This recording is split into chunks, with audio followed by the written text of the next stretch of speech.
Welcome everybody to Treasure.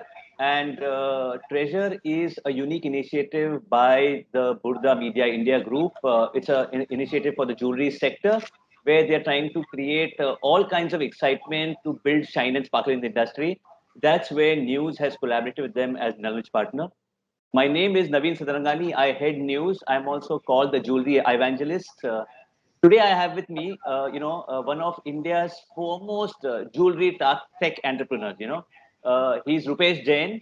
Uh, he runs something called Candare.com, which is where Kalyan Jewelers is also involved with him for this online enterprise. Rupesh surprisingly comes from a very conservative jewelry family background, right, Rupesh? Yes. Yes. So Rupesh is going to tell us all about himself and how he began and all of that. But just a little bit of insight. Rupesh comes from a family of jewelers, which are the conservative family jewelers from suburban Bombay. I think Malad, his family had a couple of jewelry stores, and Rupesh chose to do something different. He chose to go off the normal beaten path. He chose to create an online venture. And before I tell more, and I'd like Rupesh to come on board and tell us a little bit about himself, and then I'll begin with the Q and A's and the points that we can go. Rupesh, just tell us something about yourself in a minute. Hey, thank you so much, Naveen, for that introduction. Uh, a warm welcome to everyone who is watching the show here. I just want to say one thing that it is all of us that can choose the path that we want, and whatever we are, it is purely depend on the path that we are choosing to go ahead in our life. So, as coming from a traditional jewelry background family, where I used to sit on my showroom right from class fifth and understood a lot of stuffs from my dad and my elder brother, and we have few showrooms in Malad in Bombay, and has always grown in that particular environment. I did my engineering from Mumbai. Then I thought of just joining L&T Infotech and then learning more about technology there. So went to L&T Infotech. From there went to US and implemented a couple of ERP projects there. And then I understood the power of technology. How can it really help the world to really solve a lot of problems which are there? And that's where the entire formation of Candare really started in the mind. It took almost 3 years.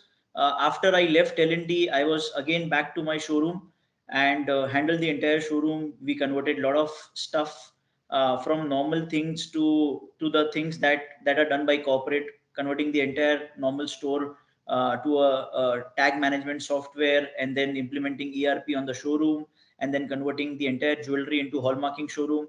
So a lot of stuffs were have had started on the showroom, and that's where the entire existence of Candare came into picture. Do you can you just enlighten us about the way or the perspective in which a family jeweler thinks, and the perspective in which a .com person, somebody like you who's a jewelry, I'll call you a jewelry tech. I think that's the way your team looks at you, like a jewelry tech entrepreneur. Okay, so what is the difference in the perspective on looking at things? So, Naveen, I'm fortunate enough to actually see both the journeys in my life. And to be very frank, these are two very different perspectives that you can actually look into the jewelry industry. From one perspective, it is always savings. It is always how can we make sure that we are getting maximum out of it, and we are not maybe hiring a lot of people. We are not implementing a lot of technology, and you are the only owner and the face, and you are running the entire showroom on your shoulders. Customers are linked to you. If you are not there on showroom, then on that day the business goes down like anything. And when you come to the tech businesses and at Candare, I think the entire business is run by the people working at Candare. They are the real face and heroes at Candare. We are working on technology very heavily, and everything is system driven and process oriented.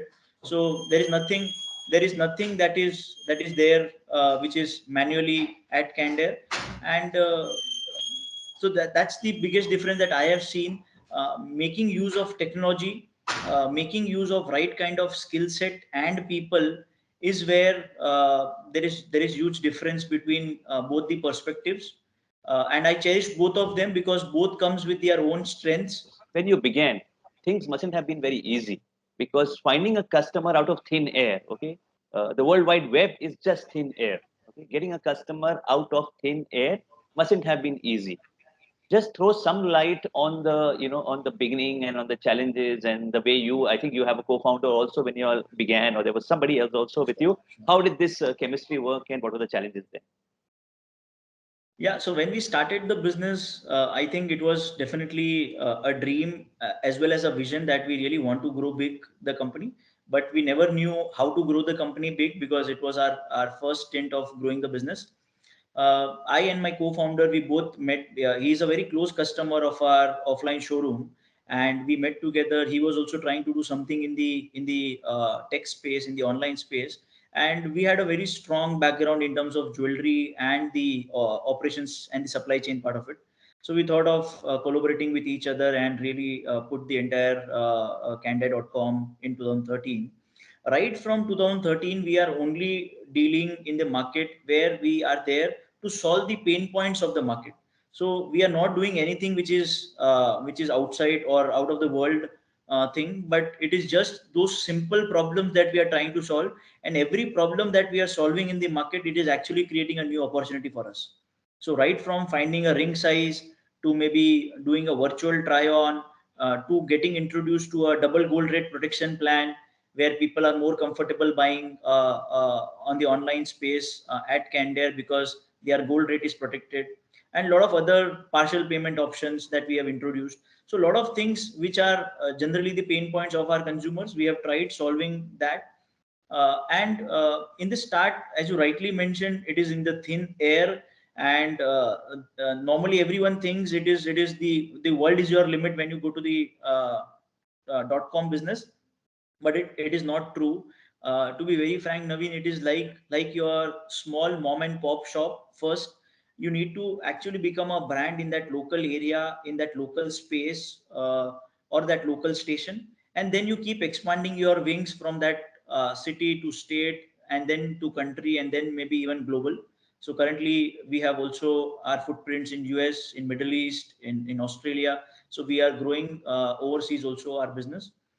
But it is thinking global but taking local steps is what we have always believed in, and we take one step at a time, we optimize it, and then we keep going ahead in our journey.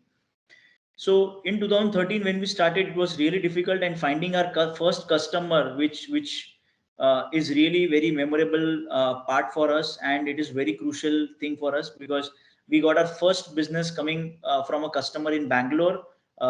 He was a resource working at Oracle, and he ordered a 45,000 wedding band ring. So that time we really were convinced that this is the model that can really work. People and that was our first transaction, which was directly at 45,000. That really gave us a lot of confidence that even heavy ticket value can get good sales in the online space, and we have been focusing on that category. Currently, our average ticket value is also higher than the normal industry. It is almost at 35,000 currently, and we want to focus on that higher ticket value category. Going further, like you said, the first customer took you 6 months. Okay, but the way things have evolved now, okay, in the worldwide web space and in the online space, and there's so much of .coms across categories, not only jewelry. Okay, I'm sure that every 5 years there's a major shift happening. Okay, in things. So the way Candere.com was in 2015 and the way you worked in 2015 must have changed from the way you worked in 2020. And recently, for whatever reasons, whatever has happened all around the world and this global pandemic, how the future is going to look like is going to be another big change, even from 2020. So the next change is much shorter, maybe 2 years. Um, is there any reflection on that? Have you seen things which have changed every 5 years in this .com space for you? Yeah, we have seen that in our journey very closely because we are a tech company, and we call ourselves a jewel tech company where we have built the entire jewelry platform on the technology that we have implemented. So it's not a jewelry company on technology platform; it's a technology there on which we have built the entire jewelry business. Uh, the very clear part that we have seen right from 2013 to 2015 and then now in 2020. uh, the pace of the business is changing drastically. The internet penetration in the country has grown up leaps and bounds. Digital payments are really increasing so much, and the convenience that the consumer is having of paying online has increased so much now, right from wallets to UPI to RTGS to NEFT, and you have all other modes of payments to do now. So I think the major shift which has happened from 2015 to 2020 is internet penetration. All thanks to the geos of the world, I think they have really helped the country to grow very faster in terms of internet penetration. And I think the government of India is also very active on digital initiatives, and they are building the entire ecosystem for all the businesses for the digital payments and security across the world wide web. So I think these are the two major changes that has happened from 2020 to 2025. We all are seeing major IPOs are happening across the industries.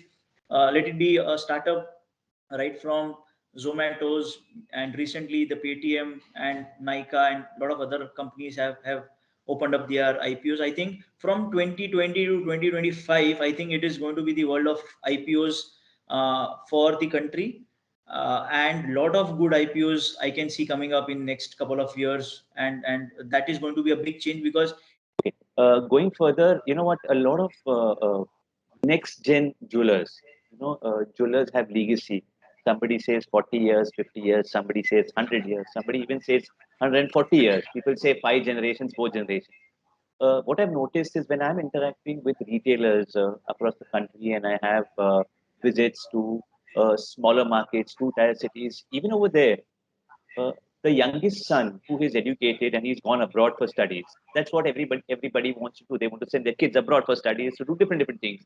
When he comes back, maybe at times he realizes that sitting in a jewelry store, which is a single store, and catering to customers one on one, or like they say in Hindi, galle pe baithne ko, okay. कि शायद उसको he doesn't enjoy that so much, just sitting on the counter over there, and he wants to do something different. Any advice for you? Because some of them may also be thinking that I want to be the next Candere.com in some way. yes. Any advice to them, on how they should be thinking, on how they should be looking at the .com space or digital or whatever? What's your view? Sure, Naveen. I think everyone will have to get digitally active because it is the need of the hour, because our consumers are moving there. So it is not a choice now. It is a compulsion that we all will have to go digital.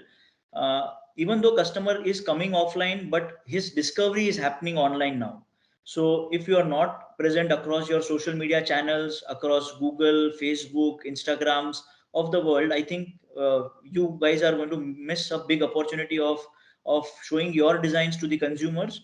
And if the consumer is liking that design, then definitely footfalls on the stores will increase.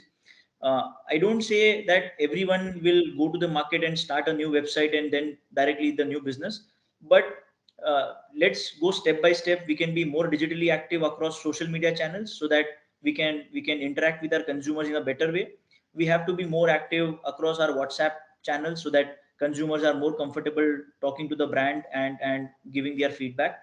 And once your footfalls starts increasing, and if you really feel that now it is the time when we can start thinking of an online business, then I think it is the right time to start your own website and then maybe build the entire payment gateway around it and then start doing the business online. Because I think market is huge, Naveen. We are just standing at the bottommost ladder currently, and I think it's a beautiful future that can come up, and lot of jewelry players will be required to cater to these needs. It is not going to be one, two, three, four players. I think it would be hundreds of players required, because jewelry in our country is a design led thing, where in every 5 kilometers is actually design changes, and technically it is impossible for one brand to cater to all the needs of the designs in the market. So I think it is not a very standard product, so it is the strength of the jewelry industry, and I think a lot of players will be required to cater to the needs of the market. So I request all the jewelry fraternity and their dads to really let their children do something which will really be the future of the country. So in next 5 years or maximum 1 decade, I think a lot of people will start moving in the online space. Fantastic. That's so encouraging. I mean, somebody who's telling everybody, come on, there's room for more. वरना I also Yeah. think everybody else is saying, अरे इतने दुकान बढ़ते जा रहे हैं, brands are expanding, they are building 200, 300 stop, it's getting difficult. You're exactly saying contra. You're exactly wanting people to come on board and build this whole buying space on the World Wide Web. So that's good news. Okay, one more perspective, with most dot-com companies, okay, is that, people feel that most dot-com companies, whether it is jewelry.com, whether it is Flipkart, everything is largely built for something what they call the game of valuation. Okay, कि धंधा तो होता नहीं है इतना. It's all money and brand being built, and somebody wants to sell out. Okay, how true is that? And how is the mindset? I mean, is that the whole goal behind setting up a company, to set it up, build it, brand it, and then sell it? Is that the goal? No, Naveen, I think this is partially correct, but I don't think this is the right thing, because when you start the business, no one is starting the business for selling it off. But in the journey, definitely when the valuation starts increasing, when the investors start coming on the board, they have their different mandate. I think a lot of time founders have a lot of interactions and a lot of discussions with the investors, where I think when the investors are putting money on the company, they want to grow it very fast. Founders definitely are there in the entire game for a longer period of time, because the passion is what have brought them in that business. So I don't think only valuation then selling it off at the later date is the real game in which the founders are there.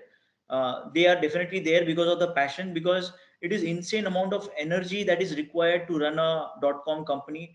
The pressure is next level. Technically, it is 24 hours you are active, because .com businesses are not even shut down in the night. So you have your websites, your customers coming in, the deliveries happening, and a lot of other stuffs which are continuously available across different geographies. So but in the journey, definitely when the valuations keep growing up, when the branding happens, when the brand valuation comes, I think all the players are building their future. So technically speaking, what Flipkart has done is they have reduced the time maybe of 20-25 years, and they have completed that entire task in 5 years. So it is your valuation which will come after 20-25 years. They are getting valued today because they have built their business so fast. Is that the perception is that online pay, when we buy jewelry, it's 10,000, 15,000, it's fashion jewelry. Maybe it's 25, 30, 35,000. That's like, the tops. That's what people think. That's a perception. And that's what most family jewelers would think. That's the limit. I don't think people can sell above this. Have there been instances in your life as Candle.com where you made any kind of transactions or something which amounts to a lakh or more or something like that? Or is that happening? I mean, I want to know that. So Naveen, to be very frank, we have a lot of high ticket value customers coming in. We are focusing on the entire bridal diamond jewelry, where solitaires, wedding bands are a very big category for us currently.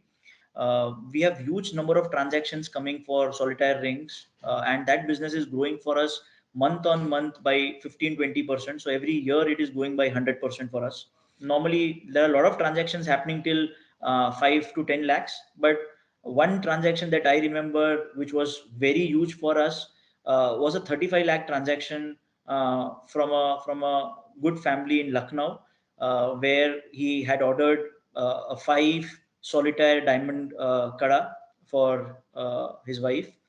And that was the transaction that I remembered so clearly, because I went personally to deliver that product to the consumer in Lucknow. So even having a 35 lakh transaction in the online space, that was possible. We really understood that people are available if you have good designs available, and if you can really make some customized jewelry for them, because this was a bespoke jewelry that he had ordered at Candere. We also do a lot of bespoke jewelry at Candere. And normally the bespoke jewelry ticket value is above 1 lakh because people are creating something which is very special for them. So we see lot of high value transactions coming, and I think people are getting more and more comfortable. If you can buy an iPhone of maybe 1,80,000 or 2 lakh online, I think investing in jewelry will never become a problem for people because huge sentiments as well as emotions are attached there. Since Lifestyle Asia is a big part of this whole Burda Media network, I want to ask you a question on lifestyle. So what's the lifestyle like? Like you were telling me yesterday, today when we began, that how was the badminton match and all that. I want to know, what is the lifestyle quotient, or what do you do for a good lifestyle as a jewelry tech CEO? So I think, Naveen, even though you may be a jewel tech CEO, or maybe a resource who is running a mom and pop shop, or maybe a tech company, I think the lifestyle remains the same for everyone, because the basics of humanity remains the same. I don't think there is anything that we can change in the entire perception that we are living in. uh, there are basic things that I follow in my personal life so that it really keeps me fit. I have a daily routine of having yoga in the morning, 30 to 45 minutes of walk, having a meditation in place, going to temple daily, and then coming to the office, so that the morning 2 hours are so well done for your entire day that you have a lot of energy left for the business. I thank you, Rupesh, for your time, for sharing with full heart, for being very open, and also telling the world that you're open to guide them on their journey.